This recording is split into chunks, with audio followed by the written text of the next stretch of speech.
අපි ටැක්ස් ගෙවන්න ඕන. එහෙමත් නැත්නම් බදු ගෙවන්න ඕන මූලාශ්‍ර හතර මොකක්ද? ආයුබෝවන්. අදත් එකතු වෙලා ඉන්නේ ටැක්ස් ගැන හැමදේම සරලව කියලා දෙන ටැක්ස් ස්කූල් channel එකත් එක්ක. මම ඔයාලට කලින් වීඩියෝ එකේදී සඳහන් කරා අපි බදු ගෙවන්න ඕන මූලාශ්‍ර හතර ගැන. ආය පාරක් මතක් කරනව නම් පළවෙනි එක employment income. ඒ කියන්නේ රැකියාවෙන් ලැබෙන ආදායම. එහෙමත් නැත්නම් වැටුප. දෙවැනි එක තමයි business income. ඒ කියන්නේ අපිට ව්‍යාපාර වලින් ලැබෙන ආදායම. තුන්වෙනි එක තමයි investment income. ඒ කියන්නේ ආයෝජන ආදායම්. හතරවෙනි එක තමයි other income. ඒ කියන්නේ වෙනත් ආදායම්. හරි. අද අපි මේ වීඩියෝ එකෙන් කතා කරන්නේ මේ මූලාශ්‍ර හතර ගැන වෙන වෙනම පැහැදිලි කිරීමක්. පළවෙනි එක තමයි employment income.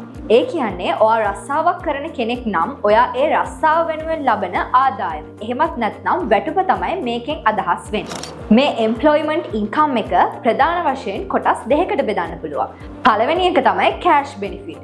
දෙවැනි එක තමයි non cash benefit. cash benefit කියලා කියන්නේ ඔයාට මුදල් ස්වරූපයෙන් ලැබෙන දේවල්. non cash benefit කියලා කියන්නේ ඔයාට ආයතනයෙන් ගෙදරක් දීලා තියෙනව නම් හරි වාහනයක් දීලා තියෙනව නම් හරි අන්න ඒ වගේ දේවල් තමයි මේ non cash benefit කියලා කියන්නේ. දෙවැනි මූලාශ්‍රය තමයි business income. මේකෙන් අදහස් වෙන්නේ ඔයා තනි පුද්ගල ව්‍යාපාරයක් කරත්, හවුල් ව්‍යාපාරයක් කරත්, එහෙමත් නැත්නම් කම්පැනි එකක් රන් කරනව වෙන්න පුළුවන්. මේ කුමන හෝ ව්‍යාපාරයක් කරත් ඔයාට ඒකෙන් ලැබෙන ලාභය එහෙමත් නැත්නම් ආදායම තමයි මේ business income කියලා කියන්නේ. තුන්වෙනි ආදායම් මූලාශ්‍රය තමයි investment income කියලා කියන්නේ. ඒ කියන්නේ ආයෝජන ආදායම්.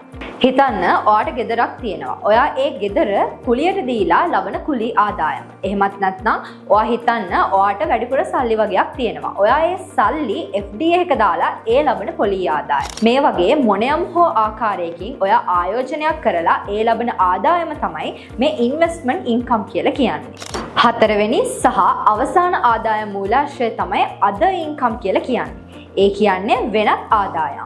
හොඳට මතක තියාගන්න මම අර කලින් කියපු ආදායම් මූලාශ්‍ර තුනටම අදාළ නැති වෙනත් මොනියම් හෝ ආදායම් මාර්ගයක් තියෙනම් අන්න ඒ ආදායම තමයි මේ other income යටතට අයිති වෙන්නේ. එහෙනම් මේ වගේම tax update එකකින් ආය පාරක් හමු වෙමු. එතකන් tax school channel එක follow කරලා subscribe කරලා තියාගන්න.